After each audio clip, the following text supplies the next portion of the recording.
em um Mais Acessibilidade do Meu Mundo, hoje com Gonçalo Diniz, cardiologista clínico. É um prazer recebê-lo. O prazer é meu, Max, e queria cumprimentar e parabenizar a sua equipe e os espectadores dessa iniciativa de vocês, que é extremamente importante nessa sociedade que vivemos hoje. E eu queria, assim, salientar, é uma emoção muito grande eu estar recebendo alguém que me viu pequeno e agora adulto, vamos dizer assim, né? Pois é, para nós também é uma honra ver a pessoa que você se tornou, o esforço todo que você sempre teve empenho, e é um mérito realmente seu. Doutor Gonçalo, vamos falar um pouquinho, né?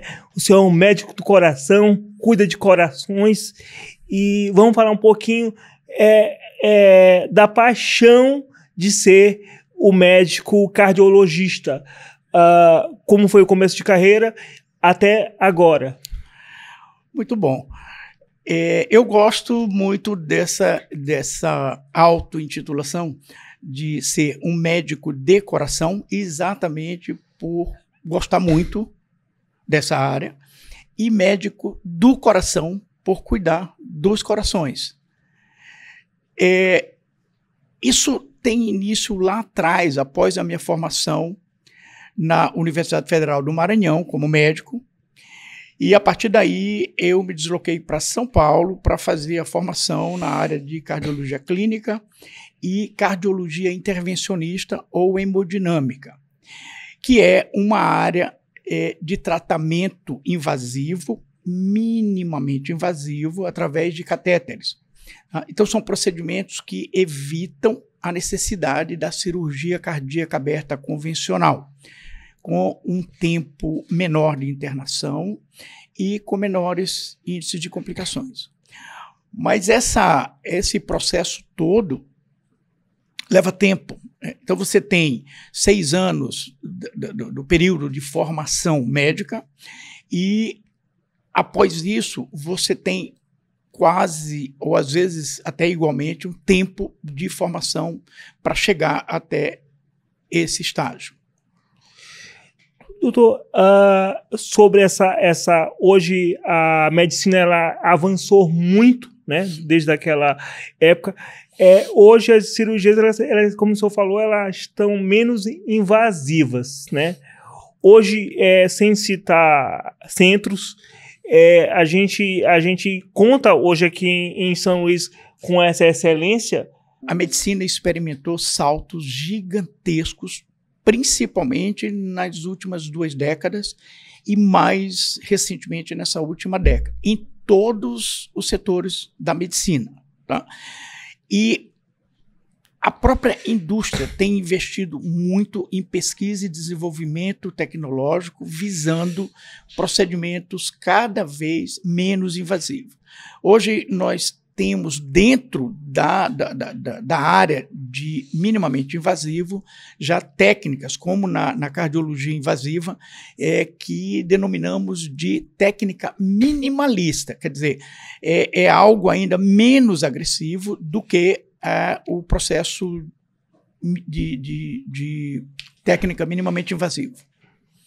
Muito bom.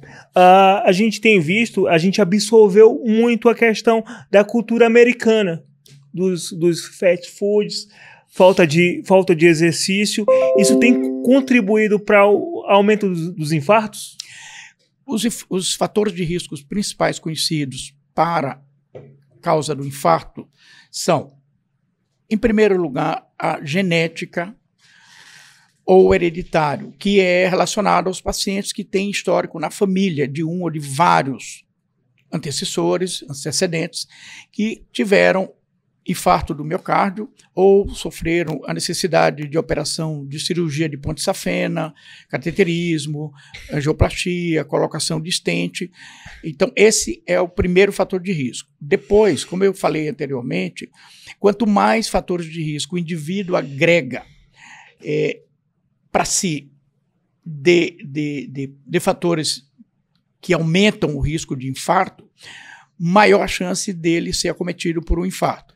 E aí nós, na sequência, temos o diabetes, a hipertensão, a dislipidemia ou problemas de colesterol alto, o tabagismo, o estresse, a obesidade e o sedentarismo figuram entre os principais fatores relacionados a isso. Doutor, e aquela questão de quem possui aquela barriguinha, isso contribui para não saúde do coração e aumenta o risco realmente de um infarto? Perfeito, Max. Essa característica inclui-se no item chamado síndrome metabólica, e que envolve várias alterações como hiperglicemia, essa barriguinha que aumenta o diâmetro da cintura, né, da cintura abdominal, hipertensão. Então, esses fatores, eles realmente já comprovadamente estão relacionados ao aumento de doenças cardiovasculares, incluindo o infarto. Sobre a questão da pressão alta, muito recentemente se tratou agora de uma nova, vamos dizer assim, de um novo perfil, né, para pressão alta. Assim, que o senhor pode falar sobre isso que saiu na mídia atualmente? Bom, recentemente, tanto no Congresso Europeu como no Congresso Americano, que foi por último agora, foram apresentados esses dados. Tá? E isso vem já de alguns anos para cá, essa verificação que esses menores valores de pressão arterial, como meta a ser atingida, eles trazem benefícios na prevenção, tanto a curto, médio e longo prazo, na prevenção das chamadas doenças cardiovasculares, incluindo o infarto, o AVC, entre outras, aterosclerose. Doutor, eu vou trazer um pouco agora para a nossa realidade do nosso estado. A gente sabe que a alimentação, ela também contribui para a gente ter um coração saudável, para a gente poder amar muito e ele poder, né? A questão da alimentação. Muito bem. No nosso, trazendo aqui para o nosso ambiente do Nordeste, né? Que é um clima quente. Então, e relacionado diretamente ao fator que você colocou da alimentação, a gente tem alguns detalhes muito peculiares, né? Então, nós somos uma população que tem hábitos alimentares muito, muito, muito carregado em comidas salgadas, que é prejudicial à pressão. Tempero forte. E o uso em grande quantidade dos carboidratos. Então, você vê que na nossa região gostamos muito de arroz, de farinha, tanto branca como amarela, não interessa, de beiju, de tapioquinha, e bolos, etc. Então, esses são alimentos que são prejudiciais. De açúcar, a nossa população gosta muito, muito de doces. E tanto o açúcar como os carboidratos, eles são prejudiciais. Hoje se sabe que eles, principalmente, aumentam mais o colesterol e o triglicerídeo do que as gorduras, como no passado foi afirmado. Eu falo disso e aí, pode registrar, tá no meu bolso. Ao flagra. Né? Tá aí para não me deixar mentir. Né? A gente, né, acaba muito gostoso, mas a gente acaba esquecendo que isso prejudica também um pouco do andamento da saúde, né? E, doutor, no caso de quem fica muito parado, como o meu caso, que sou cadeirante e tem essa dificuldade de locomoção, o que o senhor orienta? Eu vou logo emendar uma outra pergunta. Em quanto tempo é recomendado estar na sua presença? Bom, Max, com relação a isso, o sedentarismo, independente de portadores de deficiência física ou não, ele é prejudicial. Isso é ponto pacífico. A atividade física, e aí vem novamente um detalhe interessante sobre o nosso tema aqui, que é o foco na população portadora de deficiência física. E há que se ter mecanismos que direcione especificamente atividades físicas para cada tipo de deficiência. Tá? E aí inclui métodos como hidroterapia, hoje, que são bastante usados, auxílio de fisioterapeutas, profissionais dedicados a auxiliar nesse tipo de benefício. Bom, em alguma parte da minha vida, eu joguei basquete de cadeira de roda, a gente tinha um acompanhamento, mas, por exemplo, por que a gente, por exemplo, faz um exame hoje, o coração está excelente, amanhã o cara tem um infarto, tem uma parada, por que isso acontece? Bom, há uma complexidade muito grande para essa resposta, né? Então, você tem o seguinte, veja, após o Covid e o uso das vacinas, se observou um aumento no número de infartos em pacientes jovens. Não se tem dados que comprove documentadamente que essa relação causal está diretamente relacionada a isso. Mas é sabido que a proteína spike do vírus e a própria vacina que produz essa proteína são altamente inflamatórios, de persistência crônica, não se tem ainda nenhuma informação por quanto tempo isso persiste no organismo, e que esse processo inflamatório é muito relacionado à provocação de coágulos, que são trombos dentro dos vasos, em vários territórios, território cerebral, pulmonar, membros inferiores, artérias do coração. E nesse tempo todo, eu tenho 36 anos de formado, e nesse tempo todo eu nunca vi tanto paciente jovem, e a gente está falando de pacientes entre 15 e 35 anos, saudáveis, sem nenhuma doença prévia dessas que a gente citou como fatores de risco, vitimados por infarto. E desses pacientes, a gente teve a oportunidade de vivenciar 10 casos aqui em São Luís, e esses pacientes todos estavam na academia, eram jovens, não tinham doença. A única coisa que eles tinham em comum foi a vacina de Covid. Tá? Então, eu não posso afirmar isso aqui, que foi a vacina, mas era a única coisa que eles tinham em comum, sem patologia, sem doenças outras prévias, né? E o tempo também que foi depois disso que se observou. Antes disso, eu, pelo menos, nunca observei isso. E também na literatura, não se tem relatos. Você até tem relato de infarto em jovens anteriormente a isso, mas com patologias associadas, indivíduos com doenças autoimunes, indivíduos com câncer, fazendo quimioterapia, com imunidade baixa, enfim, uma série de fatores adjacentes que corroboram para isso. Mas nesse cenário que a gente está falando, foi uma coisa que chamou muita atenção. Tá? Além disso,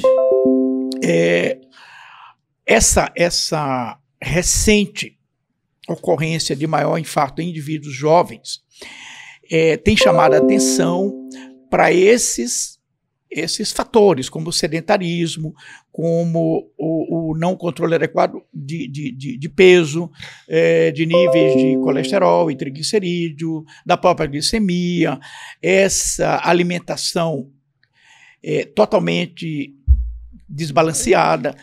Então, isso tudo acaba vindo confluir para um aumento dessas ocorrências. Doutor, a gente tem aquela cultura nossa meio que, né, acontece todo mundo, comigo não, né? E a gente acaba sendo surpreendido com um acidente vascular cerebral, e aí as coisas, vamos dizer assim, ficam mais difíceis, né? Por exemplo, eu com minha patologia paralisia cerebral, corro um risco maior de ter um problema cardíaco? Bom, Max, sobre esse fato específico, não se tem informação na literatura e, ao que tudo indica, não há uma correlação entre uma alteração de nascimento como essa e correlação disso com aumento de risco para doenças cardiovasculares ou cerebrovasculares, como infarto, como AVC. Então, o que eu quero dizer com isso é que os pacientes portadores de deficiências, eles, por serem portadores de deficiência, tá?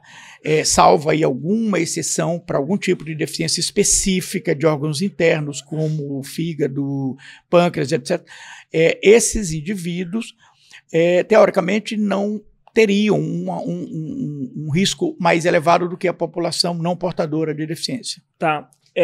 Trazendo isso, eu noto que os portadores, né, que têm síndrome de Down, geralmente tem algum tipo de problema cardíaco. Sim, mas aí a gente fala de outra coisa. São cardiopatias congênitas. Primeiro, deixar claro que o nome já está dizendo, a síndrome de Down. Síndrome se refere a um conjunto de alterações ou patologias que o mesmo indivíduo traz consigo, né? Então, os pacientes que têm a síndrome de Down, eles têm uma incidência muito maior de cardiopatias congênitas, tá? Então, é um defeito que ocorre durante o desenvolvimento do feto no útero da mãe. Esses problemas cardíacos, nesses indivíduos, têm uma variação ampla, né? E os mais frequentes são os buraquinhos no coração, vamos dizer assim, que são conhecidos popularmente, que são as comunicações interatriais, que é um orifício que comunica o lado direito com o lado esquerdo, ou vice-versa, a nível dos átrios, que é a parte superior do coração, as C e V, que são as comunicações interventriculares, e outras patologias, como a chamada tetralogia de Fallot, que é um conjunto de defeitos cardíacos que acomete esses indivíduos, sendo esses os mais frequentes. Legal. A literatura, ela em algum momento ela fala em expectativa de vida para esse tipo de paciente? Sim, o que se sabe, não só da literatura, mas da vivência e de todo o histórico desses indivíduos, num período bem anterior à cirurgia cardíaca, esses indivíduos tinham uma expectativa de vida muito, muito limitada, e esse limite estava diretamente relacionado à gravidade da cardiopatia congênita. Então, os indivíduos com cardiopatias congênitas complexas, quanto mais complexas, mais limitada a sobrevida dele. Então, esses indivíduos morriam precocemente, alguns até com poucos meses de vida. Após o advento da cirurgia cardíaca, isso mudou completamente, porque esses indivíduos, mesmo de cardiopatia complexas, eles são identificados logo ao nascer, são encaminhados para a cirurgia cardíaca, para a correção dessa cardiopatia, ou dessas, quando elas vêm conjugadas, e isso traz esses indivíduos um padrão de qualidade de vida normal e uma sobrevida muito maior. Então, lá atrás, no passado, pouco se via, por exemplo, síndrome de Down completar 50 anos, 60 anos. Tá? A outra grande novidade é que esses avanços tecnológicos nos permitem hoje, em várias patologias congênitas desses bebês, quando nascem, a abordagem também minimamente invasiva através de catéter, no laboratório de hemodinâmica, como a oclusão dos defeitos do septo, tanto atrial quanto ventricular, a presença de canais arteriais, que são todas patologias hoje facilmente abordáveis por catéter. Beleza. Eu queria saber um pouquinho do senhor, o que o senhor tem visto na questão de transplantes no Brasil, no Maranhão, como é que está as pessoas têm se conscientizado, né, da importância disso? Boa pergunta, Max.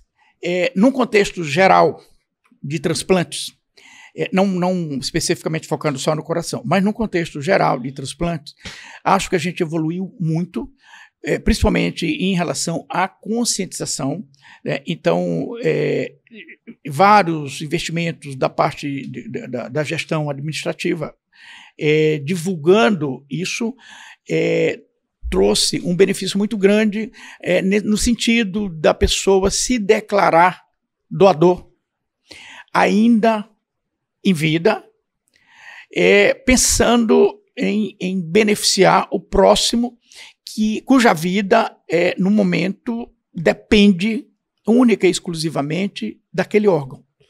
E que a pessoa, já tendo morrido, não vai fazer a menor diferença para ela. Sim, só para complementar, em relação ao número de transplantes, isso tem aumentado bastante no Brasil como um todo. Aqui no Maranhão, a coisa estava engatinhando e ultimamente tem melhorado. Um dos grandes entraves ainda continua sendo a quantidade muito baixa de disponibilidade de órgãos. Então, se tem uma fila muito grande. E especificamente a gente tem estrutura, se tiver o doador, a gente tem estrutura? Aqui no Maranhão já. Você tem estrutura para fazer transplante de coração, para fazer transplante de rim, já se faz há muito tempo, transplante de córnea, transplante de fígado. A gente tem colegas que chegaram recentemente, que foram fazer formação especializada em transplante de fígado.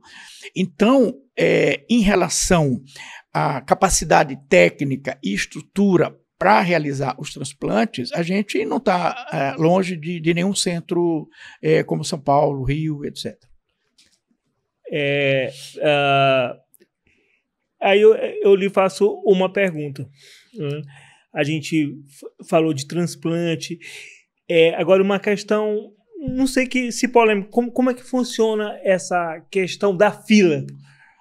Tá, boa colocação. Inclusive, a gente teve algum tempo recente atrás... Porque isso é muito confuso, né? Algum tempo recente atrás, a gente teve uma polêmica muito grande que tomou conta das redes sociais, televisões, programas de jornalismo, etc., que foi relacionado a uma figura pública, que é um apresentador de televisão conhecido, tá? E que isso gerou um tormento, um burburinho, uma fofocalhada, um negócio assim. Mas assim, até onde se saiba, no Brasil, os transplantes, eles obedecem à chamada fila única. Dentro dessa fila única, você pode ter algumas exceções e critérios que estão lá estabelecidos, né? E que, quando há disponibilização, esses critérios são eletivos para definição. A gravidade da necessidade do paciente, isso traz uma prioridade para ir para frente da fila? Não, definitivamente não. E por uma questão muito simples. Todos os pacientes que vão para a fila de transplante, principalmente transplante cardíaco, todos são pacientes muito graves. Na verdade, eles só são encaminhados para o transplante quando todos os recursos e terapias clínicas otimizadas já foram esgotadas. Então, são todos pacientes muito graves, os pacientes da fila de transplante. Quando a gente fala nesses critérios, eu vou te dar um exemplo aqui, que seria assim, você imagina um paciente com 78 anos, por exemplo, ou mais, que está na fila de transplante por insuficiência cardíaca, aguardando o coração. Surge um doador jovem que sofreu um acidente de moto, por exemplo, morte encefálica, preencheu todos os critérios, isso tudo é muito rigoroso, só que lá na fila, depois dele ou de muitos outros, tem um paciente de 15 anos que está aguardando um transplante cardíaco. Que a expectativa de vida é maior. Existe os critérios específicos já delineados lá para isso. Por quê? Esse indivíduo ele tem uma perspectiva, resolvendo o problema, uma perspectiva de vida muito maior. Se você pegar o sujeito de 78 anos, esse indivíduo, ele, do ponto de vista da expectativa média de vida no Brasil, ele já estaria excedendo. Tá? Então, seria uma teoria, um racional muito, muito lógico, esse tipo de colocação. Tá? Mas isso são exceções dentro dessa logística que está estabelecida. Doutor, com todas essas normativas, essas explicações que o senhor trouxe, né, em relação ao que foi público sobre esse apresentador que é conhecido, a rapidez que ele conseguiu captar esse órgão, né? Não te preocupe que a gente corta. Sim. Então, com relação a esse caso específico que gerou toda essa polêmica, é complicado a gente estabelecer uma opinião, porque não conhecemos os detalhes do fato em si, nem do quadro clínico que ele estava. Certamente era muito grave, porque senão ele não iria para a fila de transplante, né? E nem os meandros, os detalhes relacionados ao quadro do doador, né? E o tempo em que foi habilitado esse processo da cirurgia dele, né? Então, é bem complicado a gente estabelecer ou emitir opinião sobre dados que a gente não tem informações detalhadas. Não sabe como não tem informação detalhada. Né? E eu queria aqui... Agora, o telefone vai tocar. Só pode atender. Vamos lá. Uma relíquia, né? Uma relíquia. E é uma relíquia. Eu posso trazer para cá? Pode, claro, à vontade. Botar aqui para poder manter a ligação. Alô? Olha, do outro lado, estão perguntando como é ser apaixonado pela profissão de ser um médico do coração, de amar isso. Isso não tem preço, né? Para tudo você tem um preço, você tem... Eu costumo até usar uma brincadeira que é assim, você vai para um jantar num restaurante caro, você pode pagar com dinheiro, pode pagar com cartão X, com cartão Y, com cheque, com promessa, etc. Mas aqui a gente fala sobre valores, né? E aí são valores de integridade, são valores de honra, de empatia e amor pelo próximo, em dedicação e cuidado com a vida do outro, né? E isso realmente não tem preço, mas tem uma gratidão imensa por parte dos que são beneficiados. E nós temos uma satisfação enorme em poder nos dedicarmos a esses cuidados e restabelecer a saúde dos nossos semelhantes, proporcionando um maior tempo e melhor qualidade de vida aos que nos procuram. Pronto, ligação encerrada. Muito obrigado. E no oferecimento de Viva la Vida Bartender, Facam, Barbearia Rei Arthur. E nisso que o senhor disse, não é o tanto que a gente faz, é com amor que a gente faz. Exatamente. E isso é muito importante. A gente aprende que a gente tem que abrir mão de muitas coisas.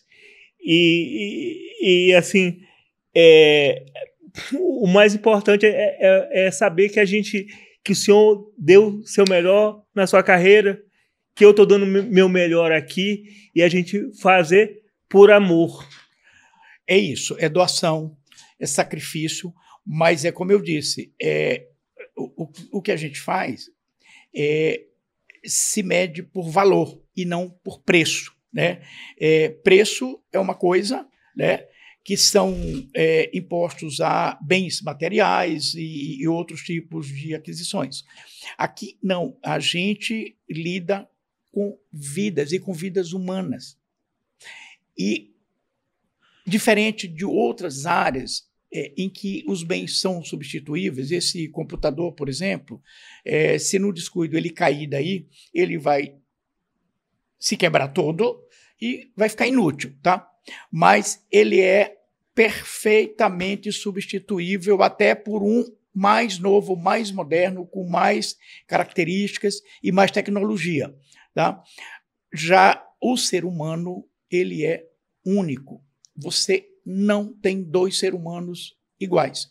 Nem mesmo os gêmeos são exatamente 100% iguais.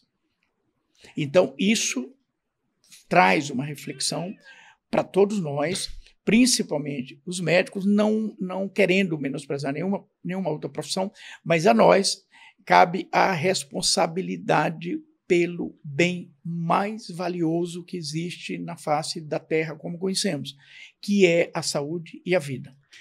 E aí, né, o Max Acessibilidade é o Maxwell. Então eu vou fazer uma pergunta assim do Maxwell pro tio.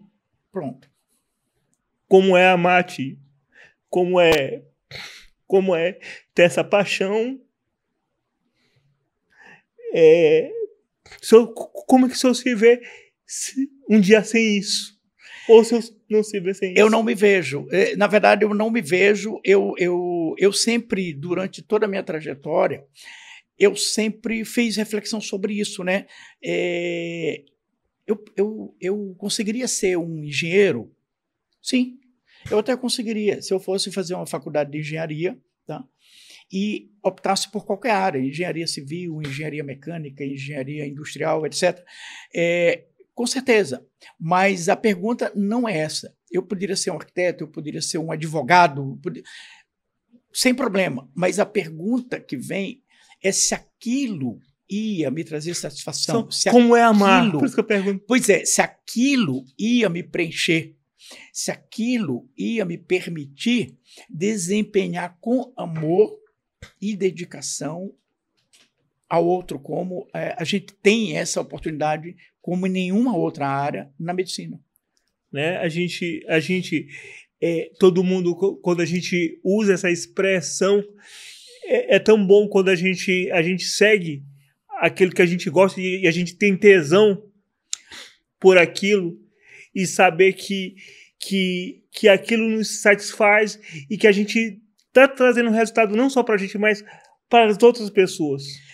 Isso foi muito bem colocado, esse termo, tesão. Talvez esse seja um resumo do que é isso que eu estou falando. Porque não é muito fácil você, mesmo explicando e traduzindo, você conseguir passar isso, né? Mas acho que isso resumiria. É um tesão pelo que faz. É uma satisfação pessoal poder cuidar do outro como seu semelhante. Tio, já passo aqui pro tio, mas é o Dr. Gonçalo, tá, né? É meu vontade, tio, mas à vontade. E assim, o senhor tem 36 anos de carreira, como o senhor falar. O senhor já imaginou alguma vez, lá no comecinho, eu faço muito essa pergunta, será se é isso, será, ou nunca teve dúvida? Não, na verdade eu nunca tive essas pausas de reflexão, de questionamento sobre se é isso mesmo. Felizmente, eu não tive esse tipo de problema. Às vezes, você, quando acaba a faculdade, você pode passar, isso todo mundo é normal, às vezes passa por períodos em que é a decisão de qual rumo seguir, né? Você realmente vai fazer cardiologia, você quer fazer radiologia, você quer fazer cirurgia, porque existe uma gama de áreas de atuação e de especialidade muito grande dentro da medicina, né? Então, isso é uma coisa natural, normal na vida de todo médico, né? Mas é bem passageira e eu não tive esse sofrimento em relação a ficar resmungando ou ter dúvida da sua vocação. Isso, não. Muito bom saber disso, porque quase todo mundo que a gente conversa, eu tive um momento de crise, achei que não era, ou então a profissão me escolheu. Né? Mas eu acho que fica muito ao acaso essa história de eu jogar a culpa na profissão. Né? Então, isso eu acho que é uma decisão que tem que ser ativa. E é o indivíduo que precisa tomar frente, é o indivíduo que precisa ter o poder de escolha. Lembrando aqui que o que difere nós, humanos, do restante dos animais é exatamente essa capacidade de racionalizar, que foi uma dotação que Deus forneceu somente à espécie humana, tá? Que é o livre-arbítrio, tá? A escolha. Os animais de outras espécies não têm esse provimento. Eu tenho um negócio interessante. Uma certa época da minha vida eu fiz teologia e veio muito isso uma vez na minha mente. Se a gente não tiver... como é que eu ouvi mesmo? Se a gente não fosse... se Deus não quisesse que a gente escolhesse, Ele não tinha dado inteligência para a gente pensar. Exatamente. Essa capacidade de racionalização é uma dotação exclusiva da espécie humana. Doutor, é assim para a gente, né, selar. A conjuntura do país tem deixado a gente de pressão alta, tem deixado a gente meio estressado. O que o senhor tem assim para pincelar? Bem complexo isso, Max, mas eu tenho a minha opinião muito bem posicionada em relação a isso. A gente passa por um período, uma tormenta, vamos... O governo está funcionando? Utilizar esse termo, né? A gente passa por um momento muito delicado. Eu acho que, apesar das instituições estarem funcionando, estar funcionando é uma coisa, tá? É diferente de estar funcionando bem, de estar produzindo, de estar entregando o que precisa e o que é esperado e o que a população merece. Boa. Então, acho que estamos, no momento, muito aquém do que poderia estar. Se a gente for analisar o cômputo geral do cenário... A gente teve um retrocesso? Do cenário mundial.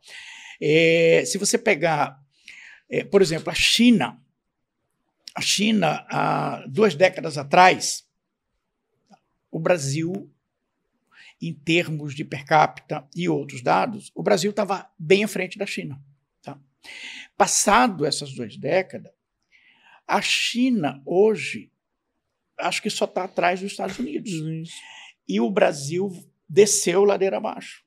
Tá? Então, eu acho que, se a gente for ser bem sincero, eu acho que nós tivemos um retrocesso. E aí a gente tem uma série para evitar esse degladiar de lados, de direita, de esquerda, de centro, de egos. Eu acho que independente disso, tá? Se a gente for voltar um pouco mais atrás, eu diria que talvez nos últimos 70 anos a gente teve uma sucessão de governantes, e aí entra, inclusive, o período de gestão militar, que é diferente de o que se apregoa por aí de ditadura militar. Ditadura militar é uma coisa totalmente diferente do que a gente teve aqui. Nós tivemos um governo gerido por militares em sequência de vários anos. Tá? Isso, o tempo de permanência prolongado, pode confundir as pessoas e levar a esse termo que eu acho, essa é a minha opinião, eu acho que é errado. Nós não tivemos ditadura militar. Nós tivemos governo... Então, na sua opinião, a mordaça, o cala-boca não existiu? Isso é fantasioso? Veja, não é que não existiu. Agora, faça uma pergunta aos seus familiares, do bisavô até os seus pais, e pergunte quantos dos seus parentes, direitos, decentes, honestos, pessoas de bem, foram incomodados, pelo menos em um fio de cabelo, por algum militar. Tá? Eu nasci em 1962 e eu vivenciei, não é de ler no livro, de ouvir falar, né? Então, eu te digo sinceramente que entre essa situação que a gente vê hoje, em termos de segurança, não se tinha essa bandidagem toda espalhada, mandando, não respeitando polícia, não se tinha isso, tá? Essa história de ditadura é uma coisa que é utilizada por pessoas que militaram e tentaram contra a gestão dos militares. É um direito deles, eu respeito. Sim. Agora, somente as pessoas que se utilizaram de meios agressivos. Tá? E a gente tem vários exemplos que foram sequestro, que foram assassinatos, que foram roubos a banco, etc, etc. A história está aí.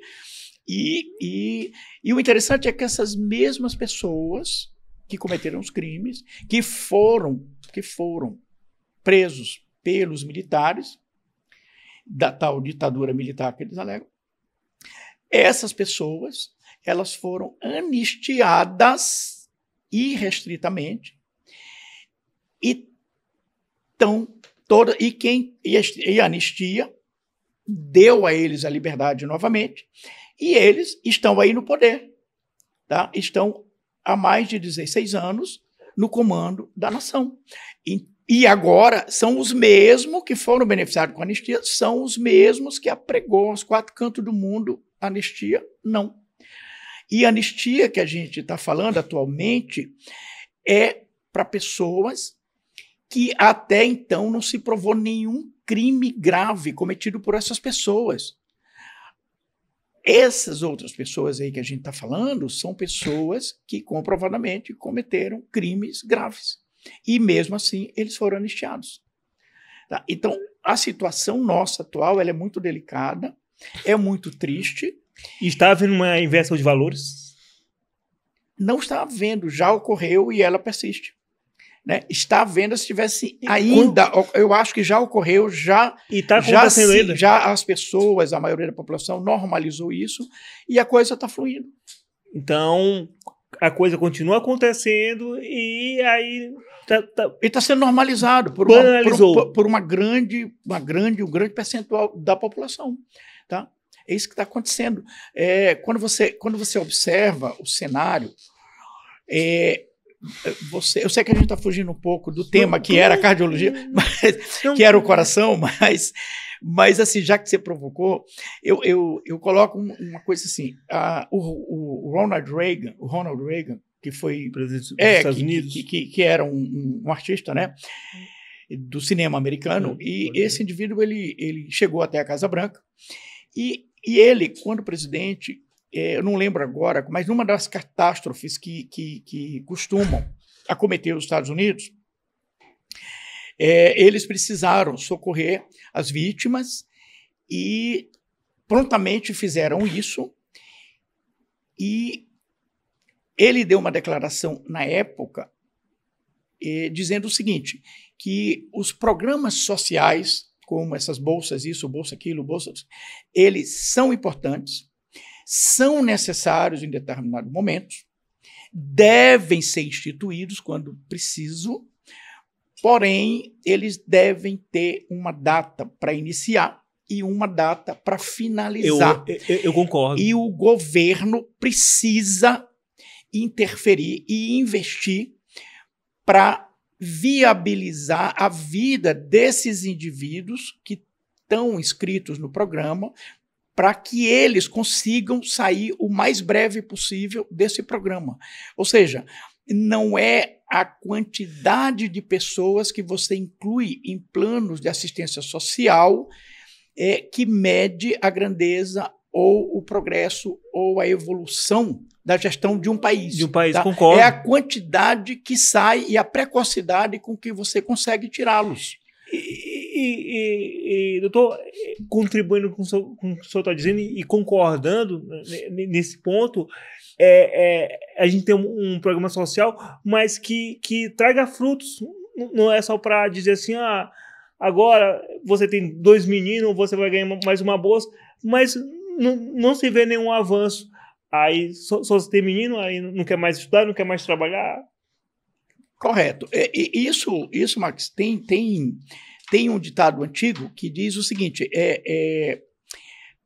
se você der o peixe para o indivíduo todo dia, ele nunca vai pescar. Se você der as estruturas, o anzol, o caniço, a isca, ensiná-lo a pescar, ele não vai precisar que tu dê peixe para ele. Isso é um progresso muito grande, porque ele vai se autossustentar, ele vai se livrar de uma dependência. Tá?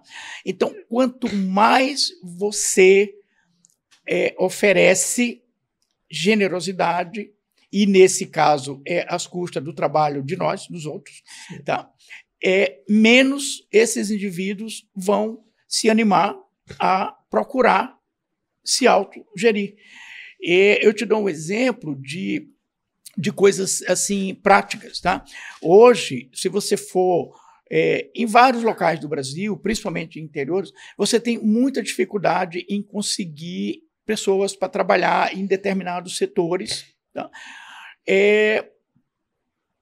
Por causa, no sentido desses agrados, dessa assistência. Por quê? Porque o indivíduo, o sujeito está procurando lá, sei lá, auxiliar de cozinha, garçom, enfim, funcionários para o restaurante dele. Tá? E o sujeito vai lá e aí ele diz, olha, o salário vai fazer isso, e o salário vai ser R$ 1.200 por mês. O sujeito diz assim, não, eu não quero, porque eu tenho Bolsa Família, Bolsa Gás, Bolsa não sei o quê, Bolsa Presídio, Bolsa não sei o quê, Bolsa... E que junta tudo, dá R$ 6.000. E agora, agora tem até um incentivo pro cara ir estudar. Na minha época, eu estudava ou tu não tinha futuro nenhum. Então, imagina na sua época. O sujeito chega e coloca para o empresário, ele diz isso, ele diz, olha, então eu não vou querer, porque se eu aceitar o teu trabalho, eu vou perder esses benefícios. Então, ele chega a comentar, isso a gente já ouviu de vários depoimentos de amigos, de empresários. O cara diz, olha, eu posso até pegar o teu emprego, mas aí tu não pode assinar minha carteira, porque senão automaticamente eu vou ser cortado do trabalho. Só que o cara não vai aceitar isso porque ele tá cometendo uma irregularidade. Né? E ele vai ser penalizado por isso. Né? Então, tem uma série de distorções, tem uma série de coisas que precisam ser organizados, que precisam ser corrigidos e que precisam ser levados muito a sério para que a gente possa colocar o país de volta nos trilhos e possa seguir a viagem. Doutor Gonçalo, papo muito gostoso, assim, muito proveitoso. Eu queria, assim, agradecer tua participação, queria para te deixar as tuas redes sociais, lá alguém queira lhe procurar para tratar do coração, pode ficar à vontade. Bem. Pois, Max, eu que agradeço, eu achei que foi muito rápido, foi uma conversa muito agradável, uma coisa bem interativa, e eu achei bastante interessante essa sua iniciativa. Queria colocar aqui alguns detalhes sobre esse problema do portador de deficiência física, porque às vezes a população geral, a gente não vê muito essas colocações na mídia, para que a população em geral tenha essa informação. Né? Então, por exemplo, hoje no Brasil, eu acho que aproximadamente deve ter quase 19 milhões de indivíduos portadores de deficiência. Sim. Tá? É importante lembrar que portador de deficiência física não é só o indivíduo se chama que pessoa usa com deficiência. pessoa com deficiência, mas não é só o indivíduo que usa cadeira de roda, não é só o indivíduo que usa uma muleta. Não. Existe uma infinidade de deficiências físicas, tá? Cada uma com suas particularidades, elas estão todas muito bem definidas, e a sociedade como toda, eu acho que precisa olhar mais para isso, com foco em fortalecer acessibilidade, fortalecer o apoio às melhorias para esses indivíduos, porque é uma população muito grande, né? E quando você vê os números, quase tudo, quando comparado às pessoas não portadoras, os números são alarmantes, porque geralmente 50% ou mais a distância entre eles. Então, você pega com relação a número de empregos, por exemplo. Então, para o mesmo tipo de cargo, mais de 50% dos indivíduos portadores têm acesso a essas colocações. Os ganhos e tudo mais que você for ver, qualquer cálculo estatístico para fazer comparatividade, é muito inferior para o portador de deficiência. Até porque, doutor, por exemplo, há muitos anos atrás, eu ia lá fazer minha entrevista, o cara, cadeirante, eu tenho que adaptar a minha empresa aqui. Ele não queria fazer a loja, ele contratava o cara que só mancava. Porque a legislação não diz para ele, olha, tu tem que uma porcentagem de cadeirante, uma porcentagem de síndrome de Down, só diz que ele tem que contratar pessoas com deficiência. E isso traz um prejuízo muito grande e falta de oportunidades. Hoje, por exemplo, o que a gente vê mais aí pessoas com deficiência sendo repositor. O descrédito ele vem, né, do próprio olhar de preconceito.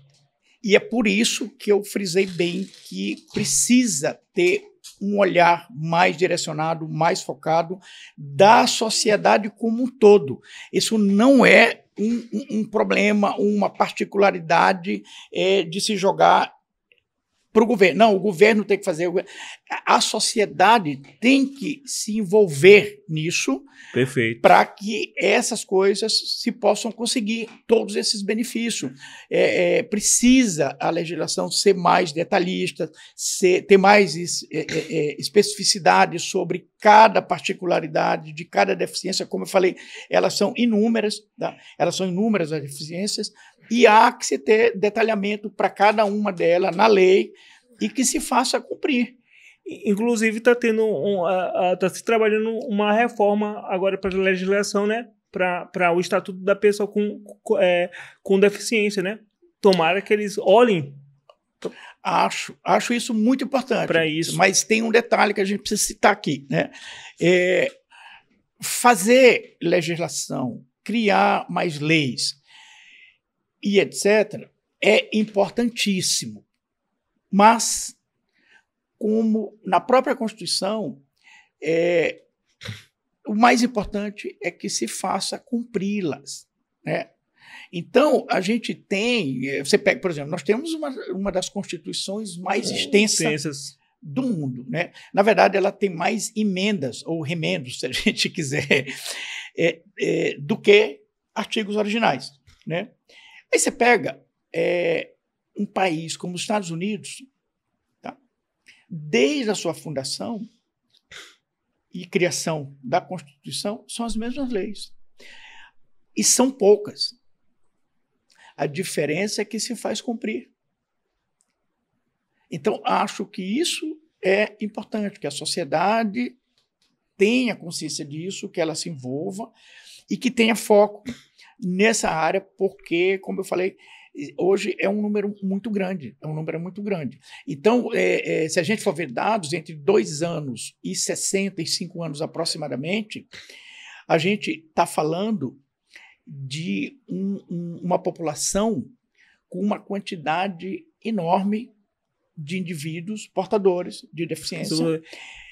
Inclusive, a gente está na semana, agora dia 21 ontem, se comemorou o Dia Nacional da Pessoa com Deficiência, né? E eu coloquei assim no meu status. O que eu desejo? Eu desejo que a gente tenha mais espaço, eu desejo que a gente tenha mais respeito e que a gente, como eu falei, que a gente venha dar um tapa na cara do preconceito. Pois é, eu acho que isso que tu falou, Marcos, se resume em uma palavra que chama inclusão. Esses indivíduos, eles precisam estar incluídos e se sentirem incluídos. Não é da boca para fora a gente dizer, inclusão. É bonito para discurso, para verbalização de palanque, etc. Mas a coisa tem que acontecer de uma maneira que os portadores se sintam incluídos. Estejam no meio da sociedade, como eu costumo dizer, colocando o bloco na rua. Se sintam incluídos. É isso. Eles precisam se sentir incluídos em todos os sentidos.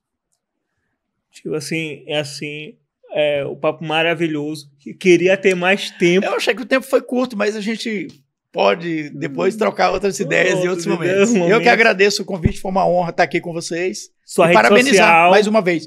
A rede social, eu tenho um Instagram, né, que é @GGDiniz. E lá a gente tem algumas coisas, publicações de alguns tratamentos por cardiologia intervencionista, que beneficiaram muitos pacientes e que a gente sempre, não sou tão frequentador dessas redes, mas de vez em quando a gente posta alguma coisa lá para atualizar. Aonde o senhor está atendendo hoje? Hoje, os meus atendimentos estão sendo aqui na Cardioclínica, que fica aqui nesse prédio, no Jaracati Empresarial, no Hospital Maranhense, ali no Monte Castelo, é o antigo Centro Médico. E também no Natus Hospital, que é um hospital novo que foi inaugurado ali no Olho d'Água, onde funcionava somente a maternidade Natus Lumine por muitos anos, né? Então, em 2023, foi inaugurado o hospital e a gente está atuando nesses locais por enquanto. Bem-vindo ao meu mundo. Chegamos a mais um fim de acessibilidade em meu mundo. Eu agradeço a participação e o convite, é uma honra. Pronto.